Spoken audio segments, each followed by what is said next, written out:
नमस्कार जय जगन्नाथ सांग मैंने आपण मैंने भिडियो माध्यम अनुकूल चंद्र का परिवार लोक ता सहित आपण मैंने अनुकूल ठाकुर प्रवचन आपण मैंने भिडियो माध्यम देखिपर आपण मैंने भिडियो फुल आज करंतु खंडे पिंधिबा व्यवस्था करि करू नाही श्री ठाकुर सेतबेले पचारुचंती अरे तो परिवार रे किए किए अछंती लोकटा कहउछि मो परिवार रे 6 जण अछंती आ किए से माने मु मो स्त्री ओ पुओ मो जियो ओ बापा ओ मो मां ठाकुर सेतबेले कहउछि आउ केही नाही अत्यंत दर्द होरा चाहणी रे ठाकुर सेतबेले बारंबार पचारिछंती ठाकुर आपण तो अंतर आम सब जानी पारती हां मो परिवार रे आउ जणे अछि गोटे पिलाटे अनेक दिन आसी मो परिवार रे अछि मो बापा को हमळ से रहिछि आ से पिलाटा मो परिवार रे जणे सदस्य से चाकर नुहे मो परिवार रे जणे सदस्य तेणु मो परिवार रे लोक संख्या 7 एबे तो से ठाकुर निज आडको मुळे निर्देश करी कहउछ तारे तो परिवार रे 7 जण अछंती आ मु तो परिवार रे केही हेली नाही चालाक मनीष अनेक समय अनेक चातुरी करि पारे आ लोक मुंडरे कोन आसे आके जानी कहि पकेला हन ठाकुर पर भूल हेई गला मो परिवार रे लोक संख्या 8 एबे जेतेबेले पचारिले ठाकुर किए से माने लोकटा पूर्ण कर गणिबा आरंभ कला मु मो स्त्री मो पुओ मो झियो मो बापा मो मां आ से चाकरटा आ ठाकुर कोन एबे ठाकुर हसी पकेइले आगत तो लिस्ट आगु मु नथिली आ जदी रही मोर स्थान प्रकृत संपर्क रक्षा न करे ताले परिवेश निकटरु मु दूरेई आसीबी आ परिवेश तो दूरेई आसीबा मनीष परिवेश संगरु वंचित मनीष अनेक समय तळ परिवार बाहर प्रमाद काढे सब अशांति भितरे तार जीवन जेमिति राव दहନରେ जळी उठुଥାଏ सुतरां परिवेश संगत मध्य सुंदर କରିବା उचित ଏବଂ ତାହା ଇଷ୍ଟ ଗୁଣି ତେଣୁ ନିସଙ୍ଗ ମୁହୂର୍ତ୍ତ ଇଷ୍ଟଙ୍କୁ କିନ୍ତୁ ଏ କଥା ମନେ ରଖିବା ଉଚିତ ଅଙ୍ଗ ଆଉ ଭିତରେ ବନ୍ଧନର ମୂଳ ଭିତ୍ତି ଠାକୁର ହେବା ଉଚିତ ଯଦି ଖଣ୍ଡିତା ସହିତ ସମ୍ପର୍କ ରଖିବା ପାଇଁ ସିମେଣ୍ଟର ଆବଶ୍ୟକତା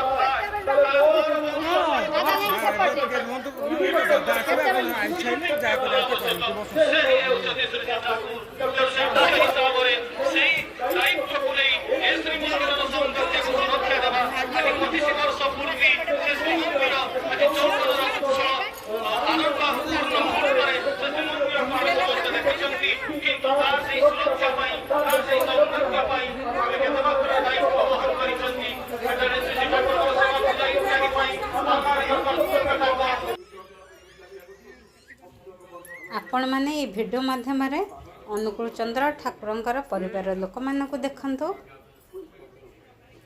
से माने वर्तमान आसिकी माने अनुकूल चंद्र ठाकुर को नमस्कार हेउछंती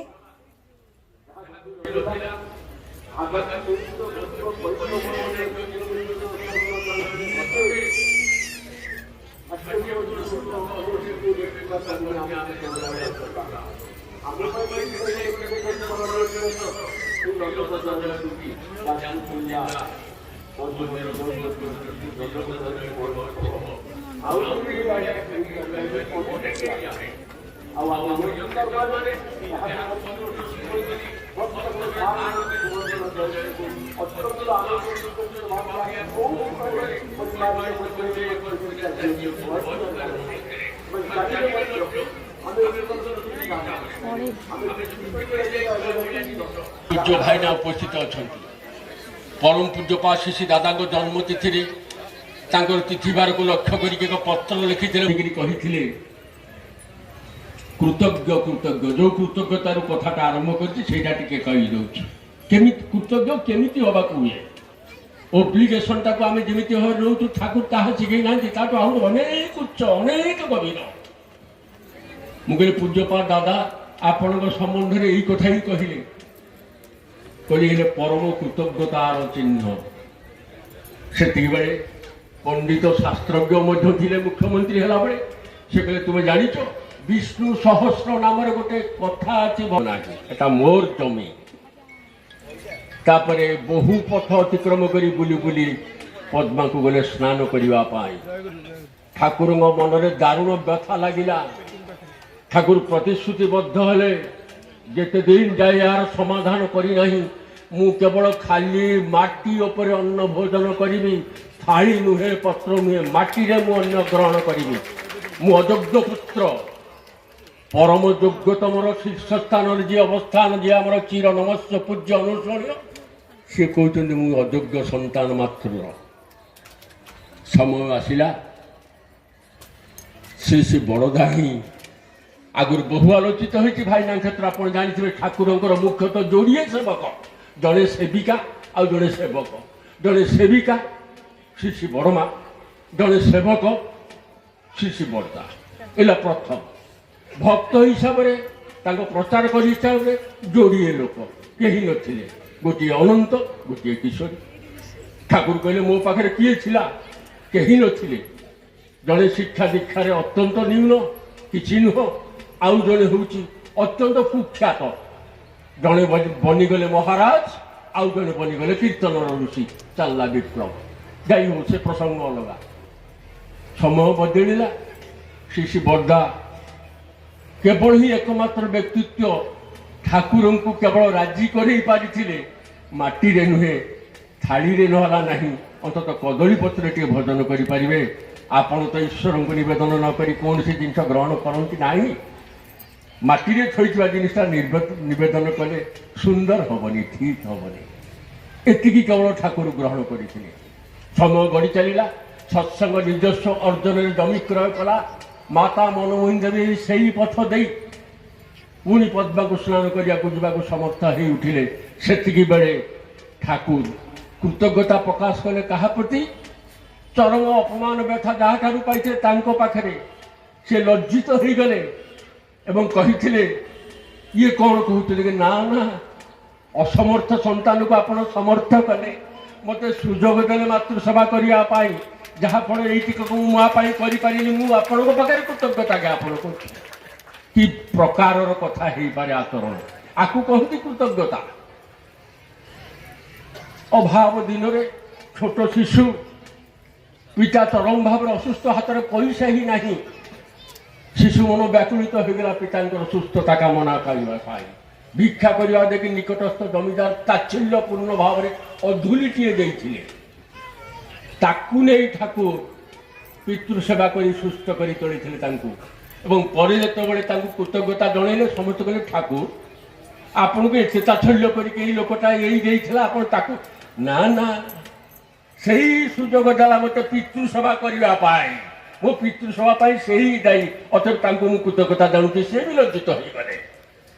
ଖାଲି ସାଧାରଣ ଭାବରେ ଉପକାର ପାଇ ଟିକେ ସ୍ୱୀକାର କରିଦେବାକୁ କେବଳ କୃତଜ୍ଞତା, ବା ଆଉ ଟିକେ ରିଟର୍ଣ୍ଣ କିଛି କରିଦେବା କୃତଜ୍ଞତା ବୋଲି ଆମେ ଜାଣୁ। କିନ୍ତୁ କୃତଜ୍ଞତା ଏତେ ବଡ଼ ଜିନିଷ ଆମେ ଜାଣୁନା, ଯାହା ବାବଦରେ ଠାକୁର କହିଲେ ଯଦି କିଛି ସବୁଠାରୁ ବଡ଼ ପାପ ଥାଏ ଦୁନିଆରେ ତାହା ହେଉଛି ଅକୃତଜ୍ଞତା। ଠାକୁରଙ୍କୁ ପ୍ରଶ୍ନ କଲା, ଠାକୁର ଏତେ ବଡ଼ ବଡ଼ କଥା ଥାଉ ଥାଉକା ଏ ଶବ୍ଦଟାକୁ ଗୋଟେ ବଡ଼ ପାପ ବୋଲି ଆପଣ କାହିଁକି କହିଲେ? ଏନର୍ଜି ସେଇଥିରେ ଅଛି, ଶକ୍ତି ସେଇଥିରେ ଅଛି, ସବୁକିଛି ସେଇଥିରେ ଅଛି। ଶକ୍ତି ପ୍ରାପ୍ତ, ପ୍ରତିଷ୍ଠା ପ୍ରାପ୍ତ ପାଇଁ କେତେ ରକମ ଭାବରେ କେତେ ଲୋକ ଚେଷ୍ଟା ନ କରୁଛନ୍ତି। ତେଣୁ ଠାକୁରଙ୍କର ଗୋଟିଏ ପଥ, ଭକ୍ତି ହିଁ ଶକ୍ତିର ଶ୍ରେଷ୍ଠ ପଥ। ଇଷ୍ଟେ ରଖ ଭକ୍ତି ଅଟୁଟ ଶକ୍ତି ପାଇବ ଭକ୍ତି, ତାଙ୍କରି କର୍ମେ ରଙ୍ଗାୟ ସ୍ୱଭାବ ପଡ଼ିବ ନାହିଁ ଦୁଃଖ। ଚାଲନ୍ତୁ ଆମେ ସମସ୍ତେ ସେଇ ସଂକଳ୍ପ ନେବା। ପୁଣି କହୁଥିଲେ ଏଇଭଳିଆ ଦେଖାର ସୌଭାଗ୍ୟ ହେବ କି ନାହିଁ? ଆଉ ଏକ ଜୟନ୍ତୀ କି ତାହାର କିଛି ନିଶ୍ଚୟତା ନାହିଁ ଆମମାନଙ୍କର କାହାର। ଆଜିର ଦିନ ସ୍ମରଣୀୟ, ଐତିହ୍ୟପୂର୍ଣ୍ଣ, ଗୌରବପୂର୍ଣ୍ଣ ସାଂସ୍କୃତିକ ସହର ଦ୍ୱିତୀୟ ପୁରୀ ଶ୍ରୀକ୍ଷେତ୍ର ଏଇ ଯାଜପୁର ପାଇଁ ଏକଦମ ମହାନ ଦିବସ ଆଜି ହେଇକି ସମସ୍ତିକ ଭାବରେ ମିଡ଼ିଆ ମାନେ ପ୍ରଚାରିତ କରିଛନ୍ତି। ସମସ୍ତେ ଆଜି ଉତ୍ଫୁଲ୍ଲିତ, ଆନନ୍ଦିତ। ଆଜି ସବୁଦିନ ଏଇଭଳି ରହିଥାଉ। କିନ୍ତୁ ଆମର ଯେଉଁ ମନ୍ଦିରଟି ଅଛି, ଯାହା ପୂଜ୍ୟପାଦ ଶ୍ରୀ ଶ୍ରୀ ଦାଦାଙ୍କ କର କମଳରେ ଉଦ୍ବୋଧିତ ହୋଇଥିଲା, ଯାହା ପ୍ରାରମ୍ଭିକ ସୂଚନା ସମୟରେ ଆପଣମାନଙ୍କୁ ଜ୍ଞାପନ କରାଗଲା, ତାହା ଆମ ନିତ୍ୟ ଦିନର ଅନ୍ୟ ଏକ ପରମ ତୀର୍ଥକ୍ଷେତ୍ର। ଆମ ଗୃହକୁ ବାଦ ଦେଇ ଅନ୍ୟ ଏକ ଗୃହ, ଯେଉଁଟା ମୋ ଗୃହ ଠାରୁ ଆହୁରି ଆପଣାର।